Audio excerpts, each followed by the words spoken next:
여러분, 사람이 옷을 벗는다는 것은 사실은 가장 약해진 상태입니다. 옷은 보호하는 의미가 있거든요. 이것은 우리의 육체적 보호도 있지만 우리의 심리적, 영적 보호도 있습니다. 그래서 우리가 옷 벗겨짐은 우리의 가장 취약해진 상태고요. 우리의 민낯이고의 부끄러움입니다. 그렇죠? 우리가 어디 가서 막 옷을 벗을 때 거기서 수치감을 느끼지 않는 사람이 있다면 좀 이상한 사람입니다. 그래서 누구나 옷을 입습니다. 옷 입는 것은 자신을 보호하고 자신을 가리고 또 자신을 대변하고 자신을 이루는 기본적인 것이 됩니다. 근데 최초 가정의 모습은 참 신비합니다. 오늘 말씀을 보면 두 사람이 벌거벗는데 어떻게 해요? 벌거벗었는데 어떻게 해요? 부끄러움이 없었대요. 무슨 말입니까? 가장 약해진 상태거든요. 무엇으로도 보호할 수 없는 자기가 다 까발려진 상태거든요. 근데 그들이 부끄러움이 없었다는 것은 있는 모습 그대로 수용됐다는 겁니다. 내가 가장 약한 상태에 있어서도 저 남자가, 저 여자가 나를 안아주고 나를 받아줘, 나를 인정해줘. 그냥 민낯 그대로 다 보여줘도 나는 너고 너는 나야. 우리는 한 몸이야. 한 몸이 부끄러울 리가 있겠습니까? 그대로를 받아주고 인정해주는 최초의 공동체, 가정에 하나님이 보여주신 이상적인 모습은 수용적인 무조건적인 사랑의 공동체가 가정의 원형이라는 것입니다. 그런데 죄가 들어오고부터 어떤 일이 벌어집니까? 아담과 하와가 눈이 떠지는데요. 참 신기하게도 성경에서 아담과 하와가 눈이 떠지고 선악과를 먹고 나서 죄가 들어오고부터 처음 한 행동이 방금 저희가 읽은 3장 7절의 이 말씀입니다. 그들이 먼저 한 일은 벗은 몸을 가리는 일이었습니다. 어디 몸을 숨고 뭐 내가 왜 죄 지었지 막 어떤 그게 아니고 자신들의 부끄러운 이 민낯이 이 나체가 드러남을 통해서 그게 너무 부끄러움을 본능적으로 느끼기 시작한 것입니다. 선과 악을 알게 하는 나무 열매를 먹고 그들의 눈이 떠졌다고 성경은 표현하고 있죠. 이건 뭡니까? 선악을 알게 하는 나무거든요. 먹고 보니까요, 선악을 기준을 판단하시는 유일하신 하나님이 하나님이셔야 되는데 죄는 내가 곧 하나님이 되고자 하는 거였거든요. 그러니까 그 자리를 자기들이 넘보니까 자기 기준에 뭐가 선이고 뭐가 악인지 자기 기분 따라, 자기 감정 따라, 자기 주관 따라 상대들을 규정하고 판단하기 시작한 거예요. 그러니까 이게 본능적으로 느껴진 것 같습니다. 난 저 사람과 한 몸이어서 전혀 부끄럽지 않았는데, 나의 연약함이 연약함 같지 않았는데 갑자기 저 사람이 나를 보는 시선이 내가 받아들여지지 않을 것 같은 따가운 시선으로 나의 연약함들이 다 노출돼서 너무 나를 부끄럽게 쳐다보는 듯한 그 느낌이 들기 시작했다는 것입니다. 그러니까 상대는 나를 향해 공격적으로 바뀌었고요. 나를 안아주기보다 가시돋친 것으로 나를 평가하고 판단하는 무너짐이 시작됐고요. 본능적으로 그걸 알았던 사람들은요, 자신이 정죄받기 싫어서, 자신이 판단받기 싫어서 어떻게 합니까? 스스로 무화과 나뭇잎으로 옷을 해 입어서 자기의 수치를 가리고 있던 것입니다. 그 죄의 결과가 무엇이냐면요, 가정 안에서 그 사람을 덮어주고 안아주고 하는 것이 아니라 가정 안에서도 상대를 나의 선악의 기준으로 저울질하고 평가함을 통해서 가정에서도 숨 쉴 수 없을 만한, 가정에서도 편히 벌거벗고 지낼 수 없을 만한 바운더리, 울타리가 되기 시작했다는 것이죠. 여러분은 어떻습니까? 여러분의 사랑하는 가족들, 특별히 여러분이 사랑하는 그 사람들을 향해서 무조건적인 수용과 안아줌이 먼저입니까? 아니면 죄의 나의 판단으로 인해서 저 사람은 저게 문제야, 참 저것만 없으면 참 좋겠는데, 아니 어떻게 사람들 앞에서는 안 그러는데 집에서는 저런 면이 있지? 그러면서 서로 들춰내고 서로 탓을 하면서 서로에게 실망하는 그런 상태로 무너져 있는 것은 아닌지 우리 오늘 생각해 봤으면 좋겠습니다. 서로 눈치를 본다는 것이죠. 자기의 모든 민낯이 드러날까 봐. 그럼에도 불구하고 받아들여지지 않기에 근원적 죄책감, 수치감, 부끄러움이 생긴 것입니다. 여기서 사랑의 역설이 있습니다. 신기한 건데 우리는요, 하나님의 본성을 따라 지어졌습니다. 우리는 하나님 형상 따라 지어졌습니다. 하나님 누구시죠? 사랑이십니다. 이 세 분은 완전하십니다. 공동체입니다. 서로에게 속했습니다. 서로를 위합니다. 서로를 덮어줍니다. 사랑을 주고 사랑을 받는 완전한 관계 안으로 우리 사람들을 부르셨고, 그래서 가정을 공동체로 불러주셨습니다. 그래서 우리는 본능적으로 하나님처럼 사랑을 받아야 살고, 사랑을 해야, 누군가를 죽도록 사랑해야 내가 살아있음을 느끼는 것이 하나님의 DNA가 우리 가운데 있기 때문이라는 것입니다. 그런데 문제는 뭡니까? 삼위 하나님의 사랑으로 지어서 사랑도 받아야 되지만 어떻죠? 내 모든 몸을 보여줄 경우에 나는 사랑받지 못할 것 같아라는 두려움과 사랑받지 못할 것 같아라는 이 걱정들이 앞서는 것입니다. 이 죄가 우리를 그렇게 보게 한다는 거죠. 그래서 나는 저 사람한테 사랑을 받지 못할 것 같고 이 사람도 그런 부끄러운 모습들을 볼 때 나도 그 사람을 사랑하지 못할 것 같아라는 사랑의 깨어짐이, 사랑의 균열이 죄로 인해서 시작된 것입니다. 그러니까 다 드러내면 사랑받지 못할 것을 알아서 옷으로 가리기 시작했고요. 한편으로는 자기의 부끄러운 모습을 다 안아줄 진정한 사랑을 찾아 허덕이는 게 바로 인간의 모습, 인간의 딜레마라는 겁니다. 예를 들면 여러분 한번 생각해 봅시다. 소개팅을 하는 자리에서 내가 상대방에게 호감을 느꼈습니다. 아주 나이스한 경우죠. 그죠? 그냥 뭐 밥도 먹기 싫고 헤어지고 싶었는데 어떤 경우에는 소개팅 때 딱 만났는데 정말 내 스타일인 거예요. 말도 통하고 어쩜 나랑 취미도 취향도 비슷하고 나에 대해서 이야기를 저렇게 잘 들어주는 여자는 처음이다 하면서 매력을 느낀 거죠. 근데 여기서 더 대박은 뭡니까? 상대도 나에게 호감을 느낀다는 눈빛으로 나를 바라볼 때 이건 아주 네, 완벽한 아다리가 맞는 것 아닙니까? 참 설레이는 일이고 떨리는 일입니다. 우리 청년들 소개팅할 때 이런 역사가 있기를 바랍니다. 예. 나도 마음에 드는데 그녀가 나를 매력적으로 느낀다는 사실은 너무 기쁜 일이죠. 저 사람이 나에게 관심 있고 나를 사랑해 주구나. 내가 그 사람에게 수용되고 받아주겠구나. 근데 여러분 한번 생각해 보세요. 그 여자가 나를 좋아한다면서 그날 처음 만났는데 그럼 저랑 결혼합시다 라고 얘기했다고 한번 생각해 봅시다. 무슨 생각이 들까요? 저 사람이 나에서 뭘 안다고? 이제 한 번 처음 봐놓고서 나에게 그런 마음이 든다고? 이런 마음이 드는 게 당연할 겁니다. 아닙니까? 결혼하자 그러면 마냥 좋습니까? 그렇게 여러분 가볍게 살지 않기를 바랍니다. 갑자기 나에 대해서 사랑한다, 결혼한다, 오늘 처음 만났는데 만난 지 2시간 얘기밖에 안 됐는데 그런다면 우리 마음에 어떤 마음이 든다면요, 이런 생각이 듭니다. 나에 대해서 잘 알지도 못하면서 나를 사랑한다고 하면 나의 일부분만을 보고 사랑한다는 그 사랑을 가짜 사랑, 피상적 사랑으로 느낄 것입니다. 저 사람이 나의 진짜 본 모습을 알면서도 저렇게 결혼하고 싶다고 그럴까? 과연? 나의 부끄러운, 나만 알고 있는 나의 연약함들, 나의 민낯을 다 까발려진 상태에서도 나의 이런 면도 저 사람이 사랑해 줄까? 그렇지도 않으면서 나랑 결혼한다는 그런 것은 가짜 사랑이잖아. 이게 사랑의 딜레마인 거예요. 그 말은 나의 완전히 벌거벗겨진 모습까지도 사랑해 줄 대상을 나는 기다리고 있다는 것이고, 그렇지만 나는 누군가에게 다 드러났을 때 사랑받지 못할 것 같다라는 무화과 나뭇잎을 엮어 입는 그 사랑의 역설이 바로 이 죄로 인해서 파생된 우리 안에 있는 긴장이라는 것이죠. 다시 말해서 우리는 사랑받고 싶어요. 수용되고 받아들여지길 바라면서 또 한편으로는 진짜 사랑을 원하면서 사실은 나의 부끄러운 것이 드러나는 것이 너무 싫은, 그것을 누구도 받아줄 수 없을 거야 라고 우리 자신의 허무함으로 마무리 짓게 되는 그러한 이 긴장 속에 있다는 것입니다. 여러분 왜 그럴까요? 왜 그럴까요? 하나님의 사랑이 아닌 우리의 사랑의 대상을, 우리가 기대하는 대상을 죄가 시작하고 나서 어디에 계속 두고 있기 때문이죠? 사람 그 자체에게 두고 있기 때문입니다. 사랑의 대상을 잘못 찾아서 그렇습니다. 기대야 할 존재에게 기대야 하는 것이고요, 바랄 존재에게 바라야 되는데 우리는요, 하나님의 자리에 상대가, 이성이 그 자리를 딱 차지하고 있어서 그 사람에게 적극적으로 내가 수용되고 인정되기만을 원하는 목마름이 있고, 또 그 사람의 날카로운 시선이 나의 부끄러움, 나의 민낯을 다 볼 때 다 사랑하지 않을 것 같다라는 이 불완전한 인간관계에 나의 신앙의 대상, 내가 의지해야 될 대상을 만들어 놓는 것이 문제라는 것입니다. 오늘날 사랑을요, 그래서 이 로맨스, 이것이 바로 사실은 하나님이 서야 될 곳에 나의 이성적인 그 사람이 신적 자리를 대체하는 경우가 참 많다라는 것입니다.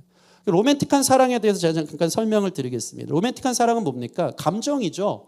나의 심장을 뜨겁게 하는, 뭔가 이 뒷골 땡기고 뭔가 가슴을 뜨겁게 하고 내 눈을 이렇게 사로잡는 그 매력적인 그 느낌적인 것만 사랑이라고 생각하는 것이 바로 로맨틱한 사랑인 것입니다. C.S. 루이스는 이 시대의 로맨틱한 사랑을 뭐라고 표현하는지 아십니까? 식욕이라고 표현합니다. 식욕. 먹는 거랑 똑같다는 거예요. 그가 쓴 스크루테이프의 편지라는 책을 보면요, 고참 악마인 스크루테이프가 자기의 조카 악마인 워무드에게 인간이 죄에 빠지고 유혹하기 쉬운 방법들을 내가 가르쳐 줄게. 그 한 가지는 로맨스의 사랑에 사람들이 빠지게 하는 거야 라고 가르칩니다. 그러면서 그는 이렇게 말합니다. 사람들이 이런 욕망을 사랑이라고 여기게 해야 돼. 이런 욕망, 로맨스를 사랑이라고 여기게 해야 돼. 사실은 굶주림일 뿐이지. 식욕이란 얘기예요. 식욕. 사랑의 굶주림. 식욕은 뭡니까? 저 사람이 나의 배고픔을 채워줘야지만 나는 사랑받는다고 생각하는 겁니다. 그래서 상대가 나의 식욕을, 나의 굶주림을 채워줄 만한 조건이 돼야지 나는 사랑하고요. 또 상대는 이 사람의 배고픔을 채워줄 수 있는 무언가가 있어야지만 나는 수용되고 용납되고 할 수 있기 때문에 자신의 부끄러움을 가리면서 살아가는 이 잘못된 우상에 빠져 있다는 것입니다. 나는 누군가의 배고픔을 채워줄 만한 그 매력이 있어야 돼. 그렇게 나는 사랑받는 존재가 돼야 돼. 나의 민낯이 다 드러나면 난 안 돼. 나는 다른 사람이 가질 만한 무엇인가 있어야 해. 그 굶주림을 채워야 나는 사랑받을 수 있어. 그 사람의 굶주림을 채워야 라고 이 세상은 가르쳐주고 있다는 것입니다. 그 사람이 나를 배부르게 해주면 사랑이라고 생각하고, 다시 얘기해서 이 시대의 로맨스의 사랑은요, 서로를 소비하는 겁니다. 서로를 소비하는 것.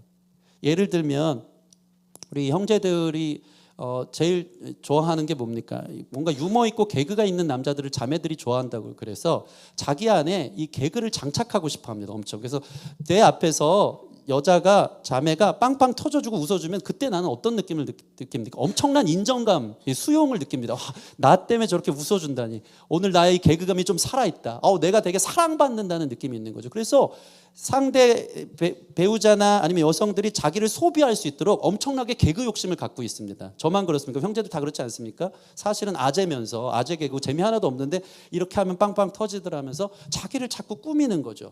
예, 그렇게 해서 상대에게 수용받고 인정받고 싶어 할 때가 있습니다. 여자의 경우는 어떨까요?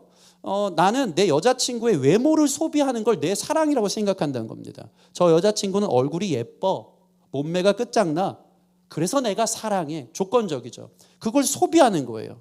그러기에 여자는 어떻습니까? 상대의 소비욕을 충족시켜주고 인정받고 싶어서 엄청나게 외모를 가꾸는 거에 우상이 되는 시대가 이 시대의 모습이라는 것입니다. 그래야만 내가 사랑받는다고 느끼기에 썩을 무화과 나뭇잎을 엮어서라도 자꾸 자기를 덮는 거예요. 그래야지 나는 오빠에게 수용될 거야. 그래야지 나는 오빠가 받아들여질 거야. 나는 예뻐야 돼. 왜? 저 오빠는 예쁜 여자를 좋아하니까.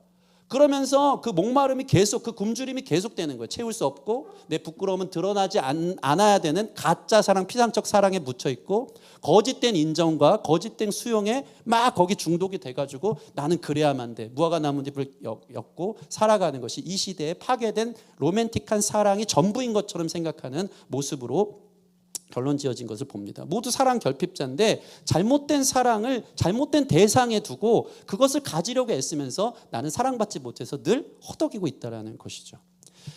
이 어니스트 베커라는 미국의 문화인류학자가 쓴 죽음의 부정이라는 책이 있습니다. 그는요, 고대의 세계관과 현대의 세계관을 비교했는데요.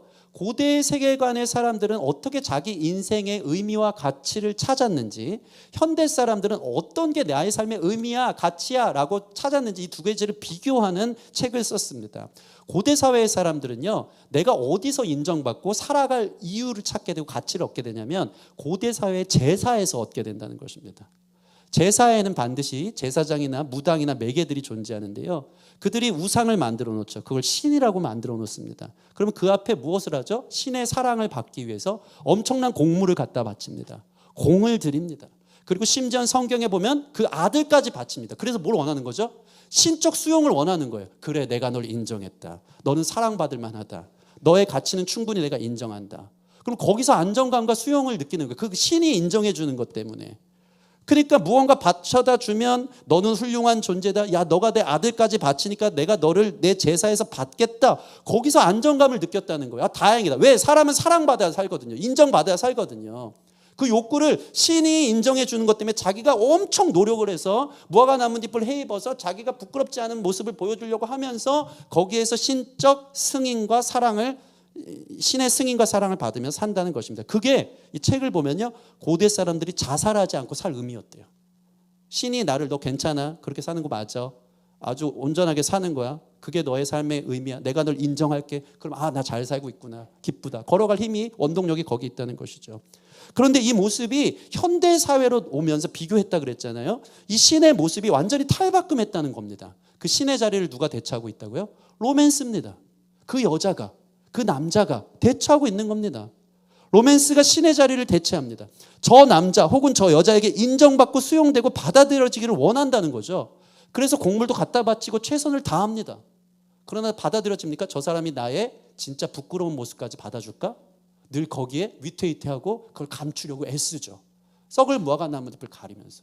우리는 그런 하나님의 자리에 다른 것들을 대체해놓고 거기에서 인정과 수용과 병든 사랑을 원하고 또 그것을 주기 위해서 부단히 애를 쓰는 사랑을 하고 있다는 것입니다. 이 책을 보면요, 연애 상대를 신의 위치에 올려놓으면서 우리가 바라는 것은 무엇이겠는가? 그건 다름이 아닌 구원이다.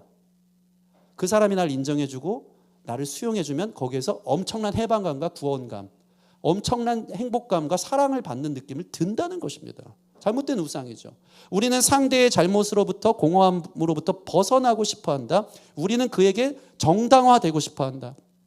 그리고 우리의 창조가 헛되지 않았다고 그를 통해서 인정받고 싶어한다. 잘못된 주소입니다. 우리는 영웅적인 것을 경험하기에 완벽한 승인을 연애 상대에게 기대한다는 것입니다.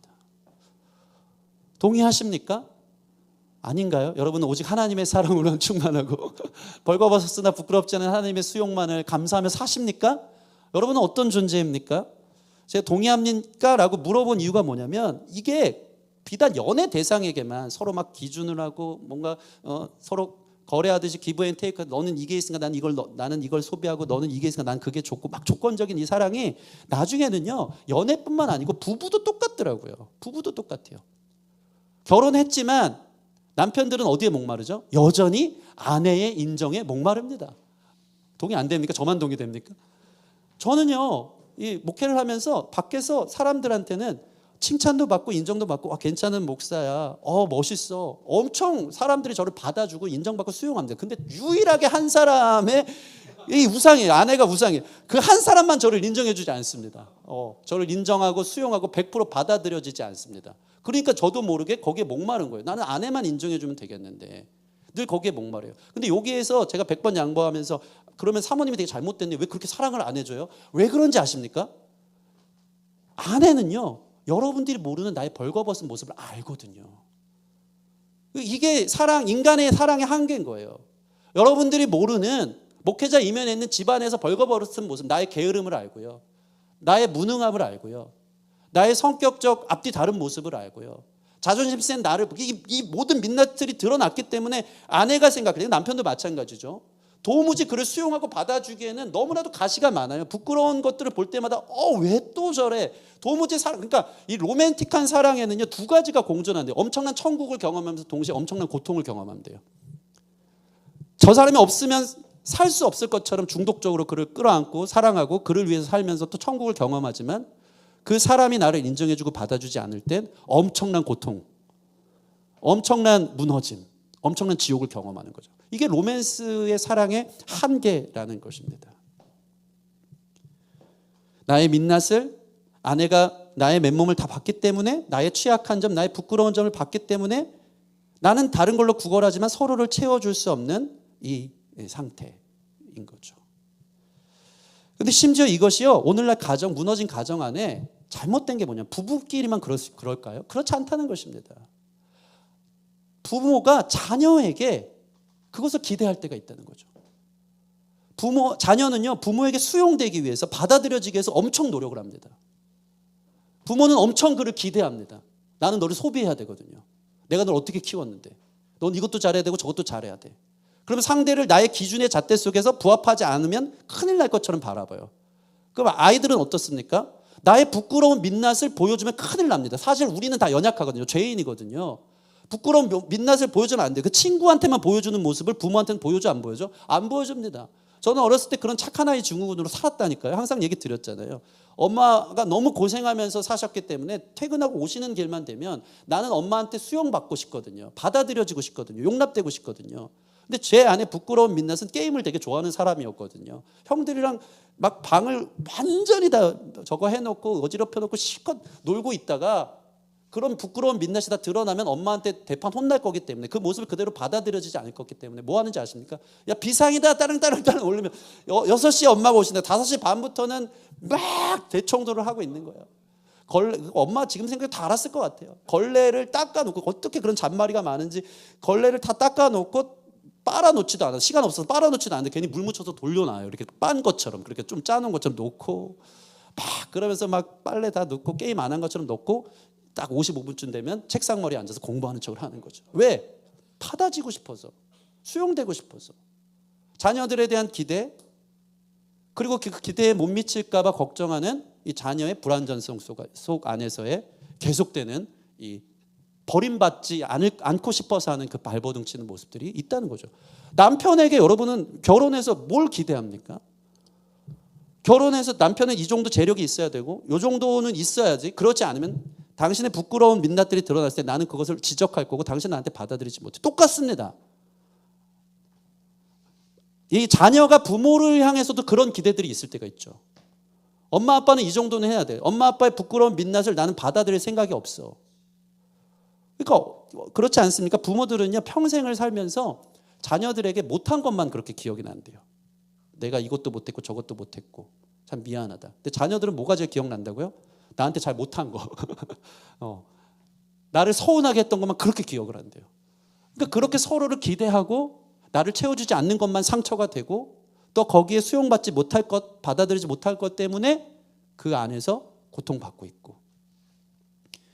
이게 잘못된 사랑이라는 거죠. 하나님께서 태초에 가정을 만드실 때는요, 오늘 말씀 2구절 읽은 그대로입니다. 벌거벗었으나 부끄러워하지 않아요. 무화과 나무 뒤 가릴 필요가 없습니다. 왜요? 있는 그대로의 모습을 받아주고 인정해주고 사랑했고 수용했기 때문에. 최소한도 저와 여러분의 교회가 또 주님께서 여러분에게 붙여주신 그 가정이, 여러분들이 자녀를 볼 때 또 부모를 볼 때, 부모는 나한테 이것도 못해줬고 이것도 못했고 하면서 보면서 그를 판단하고 지적하는 게 아니라 그의 부끄러운 모습까지도, 그의 무너진 모습까지도, 그의 인생을 살면서 지쳐있는 모습까지도 안아주는 게 뭐라고요? 가정의 본 모습이라는 것입니다. 부부가 서로에게. 아멘? 그러면 나는 어디서 수용되고 어디서 받아들여졌기에 그렇게 상대의 부끄러운 민낯을 보면서도 끝까지 끌어안아 줘야 되냐? 나에게 상처가 되는데. 당연한 결론이지만 예수 그리스도의 십자가를 바라봐야 된다는 것입니다. 예수님의 사랑 앞에 우리는 무조건적인 수용을 이미 경험한 사람인 줄 믿습니다. 나의 부끄러운 수치가 예수님의 십자가를 통해서 다 덮어주시고 안아주신 것을 우리는 경험했다는 것입니다. 그 사랑으로 이제 우리는 가정을 향해, 교회를 향해 그의 부끄러운 걸 다 드러내고 지적하기 위함이 아니고 그들을 사랑하고 품어주기에 나아가야 한다는 것입니다. 여러분, 예수님의 십자가를 한번 볼까요? 그분은 우리의 모든 수치와 부끄러움과 죄의 민낯을 대신해 예수님 어떻게 되셨어요? 십자가에서 벌거벗겨지셨습니다. 여러분 이거 기억하십시오.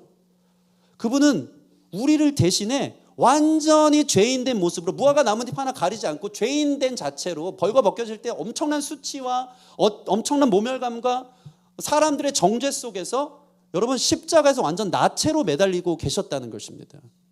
우리가 생각할 때 중세시대의 예수님의 신성을 강조하기에 성화에서 보면 예수님이 십자가에 매달리셔서 최소한 뭘 입고 계시죠? 속옷은 입고 계십니다. 그런데 역사학자나 문헌들의 이야기를 보면요, 로마 시대의 십자가형은 최대한 수치심과 모멸감을 주는 처형의 방식이었기 때문에 시로라기 하나 걸치지 않은 벌거벗겨진 채로 십자가에 매달리는 것이 다였다는 거죠. 그 예수님이요, 중세시대 그 성화 보면서 그래도 최소한 여기 그게 아니고요, 완전한 성적 수치심과 온갖 수치와 모멸감을 완전 벌거벗겨진 채로. 성경을 보면 겉옷은 4개로 제비 뽑아서 군병들이 나눠 가졌대요. 그때는 천이 귀했기 때문에 갖다 팔면 돈이 되거든요. 속옷은 너무나도 촘촘하게 짜여져서 통으로 짜여진 거기 때문에 성경 보면 군병들이 그건 찢지 않습니다. 제비 뽑아 한 명이 가져가요. 신난다. 물론 이스라엘 백성들이 입는 속옷은 우리의 겉옷이라고 할 수 있습니다. 그 겉옷은 잠바 같은 거고 속옷은 이 안에 입는 거고, 우리의 이 이너웨어 같은 것은 아닐지 모르지만 이게 제가 계속 궁금해서 계속 찾아보니까 예수님의 십자가 당시 그분은 벌거벗겨진 채로 매달렸을 가능성이 훨씬 크다라는 거죠.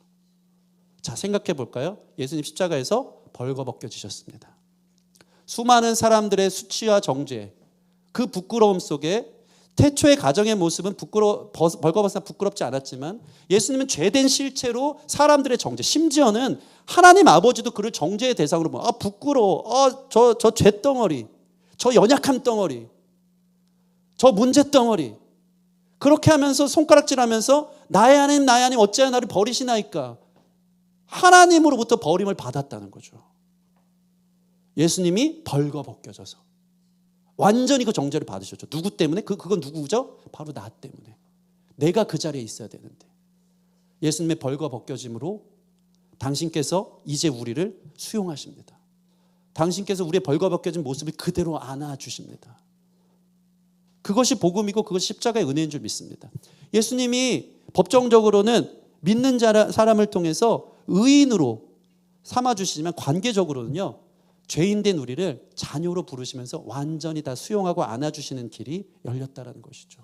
당신이 대신 그 십자가를 지심으로 나를 의롭다 하시고 나를 예수의 옷으로 입혀주셔서 너는 충분히 사랑받을 만한 존재야 라고 대신 안아주시는 그 수용을 우리가 십자가에서 경험한 줄 믿습니다.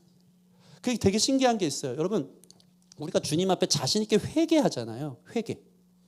회개 기도가 뭔지 아십니까? 회개는요, 내가 완전히 벌거벗겨진 상태로 나아가는 것 아닙니까?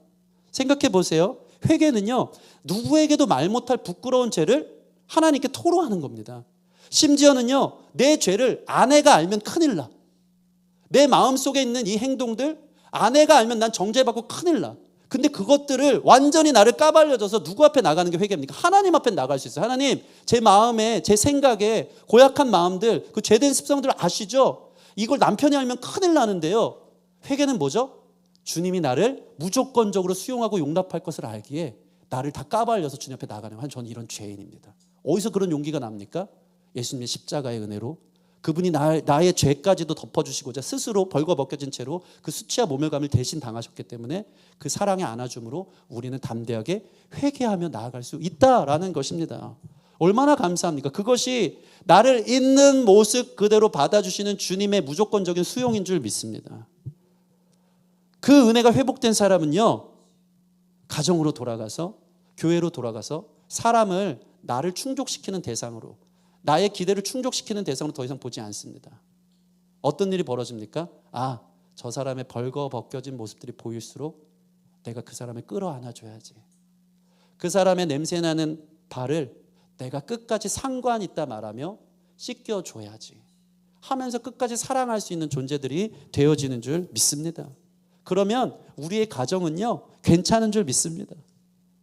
다른 사람이 나를 채워줄 것이 없어도, 그 남편이 나를 채워주지 않고, 그 아내가, 그 자녀가, 그 부모가 나를 다 채워주지 않고 더 이상 소비하고 바랄 것 없다. 나는 예수님으로 채워졌기 때문에 이제 나는 내 가족 구성원들의 수치와 부끄러움을 끌어안아줄 수 있는 존재로, 원 가정의 모습을 회복할 수 있는 사람으로 나아가게 되는 줄 믿습니다. 여러분, 말씀을 마치겠습니다. 성경 보면 노아가 술에 취해서 그 하체가 다 드러난 채로 잠을 자고 있는 모습이 나타납니다. 엄청난 구원의 방주의 역사를 이루어내고 나서 그도 인간인지라 그의 민낯은, 그의 벌거벗긴 모습은 너무 초라하고 추한, 누구도 수용할 수 없는 그 모습이었죠. 노아가 자기의 하체를 드러내고 나서 어떤 일이 벌어집니까? 그 아들 함이 와가지고 아빠를 엄청 부끄러워하면서 형제들에게 가서 조롱하고 폭로합니다. 어떻게 아빠가 저럴 수 있어? 여러분, 더 이상 예수 그리스도의 은혜와 사랑을 받은 가정에는요, 이와 같은 정죄는 없어야 되는 줄 믿습니다. 셈과 야벳처럼 가서 아빠가 그럴 수 있지, 아빠도 이 가정에서 처음 걸어보는 거기 때문에, 아빠도 연약한 죄인이기 때문에 실수할 수 있고 넘어질 수 있지, 내 겉옷으로 우리 아빠의 수치를 가려줘야지. 그게 가정이라는 것입니다. 우리 남편은 왜 저 모양일까? 왜 우리 아내는 왜 저 모양일까? 그것들 들춰내고 폭로하고 그 기대가 미치지 않았다고 나는 상처 덩어리로 남지 마시고, 우리의 그 상처와 아픔을 예수님이 십자가에서 다 수용하고 받아주셨고, 나와 같은 죄인까지도 누구한테도 알려줄 수 없는 내 부끄러운 것들 폭로되면 여러분 이 자리에 서 있을 수 있는 사람이 어디 있어요? 그런 나를 받아주신 주님의 사랑을 경험했기에 우리는 내 자녀를 볼 때, 내 남편과 내 아내를 볼 때 그들의 부끄러운 민낯들을 폭로하고 그들을 정죄하는 것이 아니라 그 사랑으로 가서 덮어줄 줄 알아야 된다. 그게 하나님이 원하시는 가정의 회복에 필요한 우리를 향한 하나님의 보내심이 되어지는 줄 믿습니다. 우리 시간 예배팀 나오시고요, 같이 이 말씀 생각하면서 우리 가정이 벌거벗었으나 부끄러워하지 않는 가정 되도록 내가 내 아들을 끌어안겠습니다. 나도 연약한데 하나님이 나를 안아주셨는데, 내 남편이, 내 아내가 수용받지 못하고 인정받지 못하고 사랑받지 못하는 것 때문에 계속 쳇바퀴가 돌아가지 않도록 그를 안아주고 수용하고 씻겨주는 일에 내가 앞장서겠습니다. 더 이상 사람을 기대하지 않겠습니다. 나의 신적 자리에 로맨틱한 그 사람을 두지 않도록 하나님을 두겠습니다. 하나님께 돌아가고 가족들의 벗은 몸을 안아줄 수 있는 그러한 회복된 가정이 될 수 있도록 우리가 같이 이 시간 찬양하고 기도하는 시간 갖기를 원합니다. 우리 아버지 사랑 내가 노래 함께 찬양하겠습니다. 아버지 사랑 내가 노래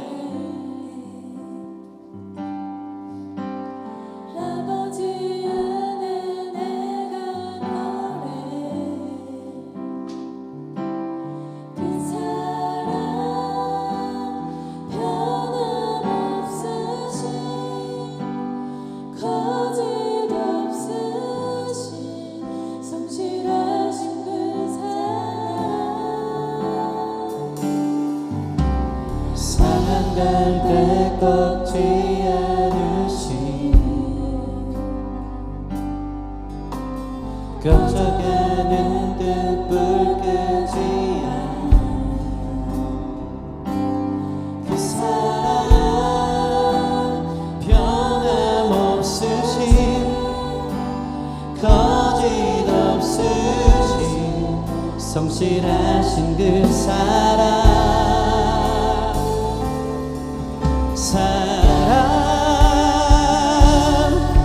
그 사랑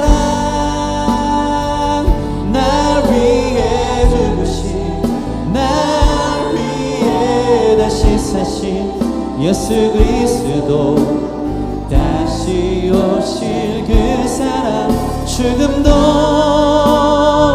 생명도 천사도 하늘의 어떤 권세도 끊을 수 없는 영원한 그 사랑 예수.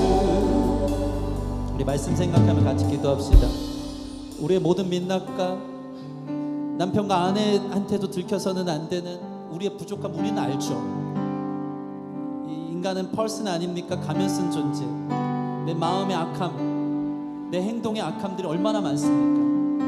근데 그런 나를 상한 갈대를 꺾지 않고 꺼져가는 등불이라고 끄지 않으시고 십자가의 사랑으로 안아주시고 받아주신 그 놀라운 수용, 용납함을 우리가 경험한 줄 믿습니다.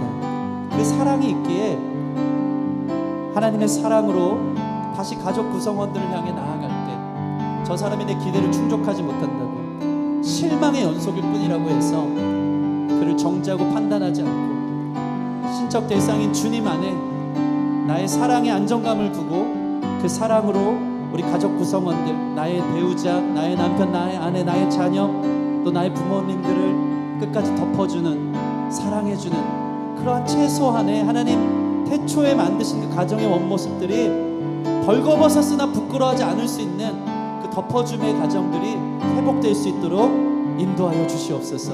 오늘 내가 그 사랑의 전달자가 될 수 있게 해달라고 우리 같이 좀 기도하며 나아가겠습니다.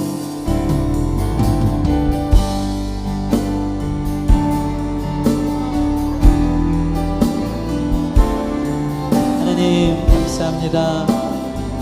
주님 다시 한번 우리 가정 안에 따뜻한 햇살이 비치기를 원합니다. 자신의 연약함들이 폭로될까 조마조마하며 정죄의 시선과 아버지 상처의 말들로 점철되어 있는 이 시대의 가정, 잘못된 대상에게 기대를 하고 내가 그 사랑 안에 소비되지 않을 때에 우리는 매우 마음이 어려워지고 용납받지 못하고 수용받지 못하는 허덕임 가운데 굶주려 있는 우리의 모습임을 주님 앞에 고백합니다. 예수님을 우리의 사랑의 대상으로 다시 보게 하여 주시옵시고 그 주님 안에서 우리가 용납되었음을 믿기에 그 사랑의 넉넉함으로 우리 가정이, 우리 가족 구성원들이 벌거벗었으나 하나님 그들이 부끄러움 여기지 않도록 덮어줄 수 있는, 안아줄 수 있는 사랑의 공동체가 될 수 있도록 주님 축복하시고 인도하여 주시기를 소원합니다. 다시 한번 우리 가정에 하나님 나라가 임하게 하여 주시옵소서. 그 사랑 위해 죽으신, 날 위해 다시 사신 예수 그리스도, 다시 오실 그 사랑, 죽음도 생명도 천사도 하늘의 어떤 권세도 끊을 수 없는 영원한 아버지, 그들을 품을 수 있는 마음, 사랑할 수 있는 마음 우리 가운데 보여주시옵소서. 주님, 넉넉히 이길 수 있는 마음, 아버지 그들을 안아줄 수 있는 마음, 용납하고 이해할 수 있는 마음 우리 가운데 보여주시옵소서. 내가 그 사랑 받았기에, 주님께 무한하게 수용되었기에, 그 넉넉함으로 아버지 주님의 부여해 주시는 그 놀라운 사랑으로 말미암아 아버지 기대하지 않고 또 믿지 않고 덮어주고 사랑하며 그 사랑의 놀라운 결실들 안에 아버지 놀라운 은혜 안에 변화되는 걸 볼 수 있도록 축복하여 주시옵소서. 그 십자가의 사랑으로 우리 자신이 날마다 서 있기를 원합니다. 주여 축복하시기 이끌어 주시옵소서. 인도하여 주시옵소서.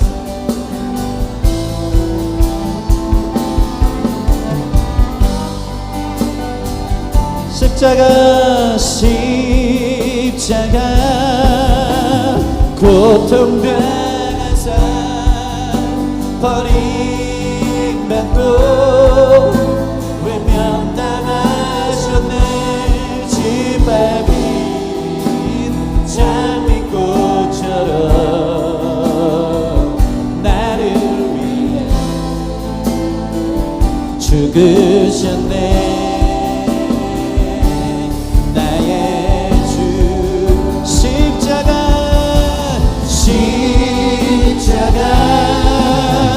고통 날 대신에 버림받고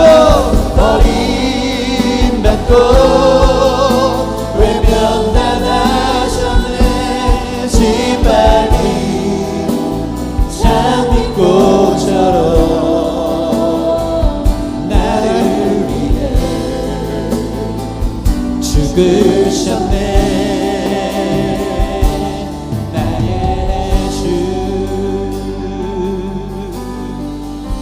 모든 능력과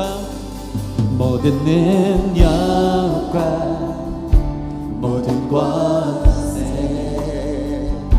모든 것 위에 뛰어나신 주님, 세상이 측량할 수 없는 지혜로 모든 만물 창조하셨네. 모든 나라와 모든 권세, 이 세상 모든 경이로움보다, 이 세상 모든 값진 보물보다 더욱 귀하신 나의 주님, 십자가 고통당하사 버림받고 외면당하셨네. 짓밟힌 장미꽃처럼 나를 위해 죽으셨네.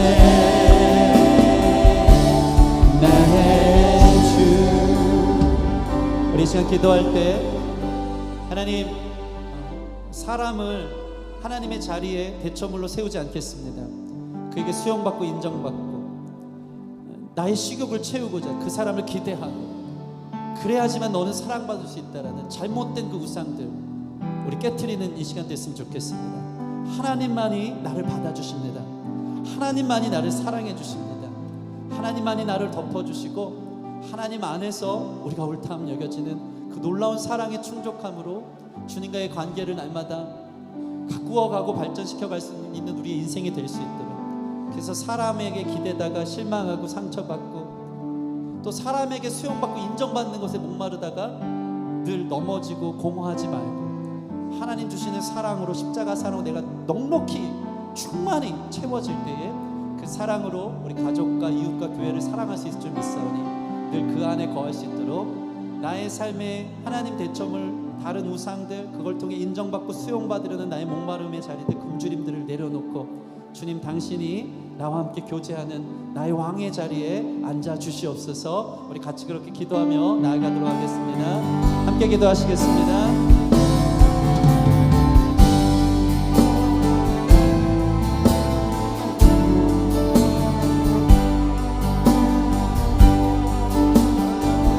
아버지 감사합니다. 인도해 주세요. 예수님 같은 분 없습니다. 나를 사랑해 주시는 분, 나를 창조하신 분, 나를 향해 노래를 부르시는 분, 나를 품으시는 분, 나를 안아주시는 분, 나를 있는 모습 그대로 사랑해 주시는 분, 예수님밖에 없습니다. 그 사랑, 주님 그 은혜, 우리가 그 안에 충만해지게 하여 주사. 아버지, 세상에서 버림받고 인정받지 못하는 목마름으로 허덕이지 않게 하시고 나의 있는 모습 그대로 살아가신 주님으로 넉넉히 이겨 주님의 은혜와 사랑 안에 우리 가족을 품어주고 덮어줄 수 있는 우리의 모든 삶이 될 수 있도록 축복하시고 역사해 주시옵소서. 하나님, 우리가 사람을 너무 기대해서 상처 많이 받았습니다. 또 내가 사람들의 인정에 목말라서 나는 왜 가진 게 없지? 왜 나는 저 사람에게 수용되지 못할까? 거기에 허덕이며 우리의 우상이, 우리가 예배할 대상이 하나님이 아닌 다른 것들이 세워져 있을 때가 얼마나 많은지 모릅니다. 주님, 오늘 이 예배를 통해서 나를 사랑하시는 주님 같은 분 없음을 다시 깨닫게 해주시니 감사합니다. 나를 있는 모습 그대로 안아주시고 나를 존중하시고 용납하시고 자녀라 말씀하시고 끝까지 사랑해 주시는 분은 우리 주님밖에 없는 줄 믿습니다. 그 주님께서 나에게 어떤 공로나 나에게 어떤 재물을 원하시지 않고 나를 사랑하사 스스로 죄인된 모습으로 벌거벗겨 주셔서 내가 너를 안아주신다 말씀하시면 그 놀라운 사랑 우리가 기억하여서 사람들에게 허덕이지 않고 하나님의 사랑으로 날마다 아버지 충족될 수 있도록, 만족할 수 있도록, 넉넉히 이길 수 있도록 그 안에 머물 수 있는 우리 모든 성도들 되게 하여 주십시오. 그 사랑의 인정함이, 그 사랑의 받아줌이 이제 모난, 이제 가시 같은 그들을, 우리 가정 구성원들을, 내 기대와 다른 나에게 상처만 준 그들을 사랑할 수 있는 힘이 그 안에서 생기는 줄 믿습니다. 오늘 말씀을 기억하며 하나님, 서로를 그들의 벌거벗음을 아버지 정죄하고 판단하는 게 아니라 안아줄 수 있는 따뜻한 가정이 회복될 수 있도록 축복하여 주시옵소서. 부모가 자녀에게, 자녀가 부모를 볼 때, 배우자가 남편이 아내를, 아내가 남편을 볼 때 그들의 허점과 단점들, 부끄러운 모습들 볼 때마다 안아주고 사랑해줌을 말미암아 끝까지 그의 발을 씻겨줌으로 그 사랑 안에서 성숙하고 변화되고 한 몸이 되어가는 것을 경험할 수 있는 놀라운 사랑의 자리가 우리의 가정이 될 수 있도록 지금 축복하여 주시옵소서. 감사하며 예수님 이름으로 기도합니다. 아멘, 아멘. 우리 그런 가정 되기를 원하는 마음으로 축복하며 박수하겠습니다. 아멘, 아멘. 이 시간 좀 서로를 좀 축복했으면 좋겠습니다. 사랑의 주님이, 사랑의 주님이 날 사랑하시네. 내 모습 이대로, 내 모습 아멘, 그대로 봐주셨네. 아멘, 아멘. 사랑의 주님이 날 사랑하듯이, 날 사랑하듯이 나도 널 사랑하며 섬기리. 여러분, 이 교회가 그 사랑의 훈련 장소인 줄 믿습니다. 적어도 가정 같진 않잖아요. 우리 여기는 다들 옷들 입고 오고 다 괜찮은 척들 하잖아요. 충분히 수용받을 만한 존재들로 느껴지지 않습니까? 그러나 가끔 인간적인 모습, 연약한 모습, 아, 우리 목사님도 죄인이었네 느껴질 때라도 여기부터 훈련하는 거예요. 아, 그렇게 사랑하고 내 모습 그대로 받아주신 주님처럼 나도 저 사람을 끝까지 사랑하고 받아주고, 그래서 그 사랑으로 용납되어짐을 경험하여서 집에 있는 그 왼수 같은 사람들 나를 힘들게 하는 그 사람들을, 그 벌거벗겨진 모습 때문에 너무나도 고통스럽게 하는 그 사람들을 내가 사랑할 수 있는 은혜가 이 교회로부터 흘러가기를 소원합니다. 그런 마음으로 다시 한번 좀 서로를 축복하면서 찬양하도록 하겠습니다. 사랑의 주님이, 사랑의 주님이 널 사랑하시네. 널 사랑하시네. 내 모습 이대로, 내 모습 이대로 받으셨네. 사랑의 주님이 날 사랑하듯이 서로 눈을 보면서 나도 널 사랑하며 우리 다른 사람 좀 보면서, 권사님 주희 집사님만 말고 우리 신여비도 좀 사랑한다고. 사랑해, 나도 널 받아줄게. 주님이 에이, 날 사랑하시네. 내 모습 이대로, 내 모습 이대로 받으셨네. 아멘. 인간적인 민낯이 보여도 사랑의 주님, 사랑의 주님이 널 사랑하듯이 나도 널 사랑하며 섬기네. 아멘. 그러한 천국 공동체 되기 원합니다.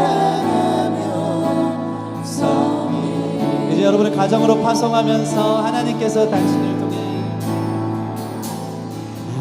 하나님께서 당신을 통해 가정으로 파송하세요. 메마른 땅에 샘물 나게 하시길 가난한 영혼, 목마른 그 영혼, 목마른 오 주님 당신을 통해, 당신을 통해 주 사랑하기. 아멘. 끝까지 상관하고 끝까지 받아주고 덮어주겠습니다. 하나님께서 포기하지 않겠습니다. 사랑하겠습니다. 당신을 통해 메마른 땅에 샘물나게 하시네. 가난한 영혼, 가난한 영혼, 그 목마른 영혼, 목마른 영혼, 당신을 통해 주 사랑하기 원하네. 아멘. 갑자기 좀 그 생각이 나는데, 하나님 왜 내 가정에게 십자가가 많습니까? 왜 이렇게 내가 만난 사람은 내가 감당하기에는 너무 부끄러운 민낯이 그렇게 많습니까? 왜 이렇게 고슴도치처럼 저를 찌르고 아프게만 했습니까? 여러분, 그만큼 하나님의 사랑의 은혜가 여러분 가운데 더 크게 부어진 줄 믿습니다. 더 크게 하나님의 은혜가, 예수님의 사랑과 용납하심이, 죄인 같은 나를 향한 그 은혜가 우리 가운데 더 크게 다가왔기에 여러분에게 감당 못할 십자가가 아니라 자기 몫의 태인 십자가로 주시는 줄 믿습니다. 우리 한 번 더 찬양하면서 나아갔으면 좋겠는데, 그 나의 자녀가 됐고 나의 배우자가 됐고 나를 힘들게 하는 나의 십자가 같은 그를 하나님 세우신 이유는 그것을 감당할 수 있는 주님의 사랑을 나에게 부어주기 때문인 줄 믿고, 그 가난한 영혼에게, 그 목마른 영혼에게 주님의 사랑이 흘러갈 수 있도록 나를 사용해 주십시오 하는 마음을 담아서 다시 한번 찬양하며 기도하는 마음으로 고백하며 나갔으면 좋겠습니다. 하나님께서 당신을 통해, 하나님께서 당신을 메마른 그 땅에, 메마른 땅에 샘물 나게 하시기를, 가난한 영혼, 목마른 영혼, 당신을 통해, 당신을 통해 주 사랑하기 한 번 더 고백할까요? 하나님께서, 하나님께서 당신을 통해 메마른 땅에 샘물 나게 하시기를, 가난한 영혼,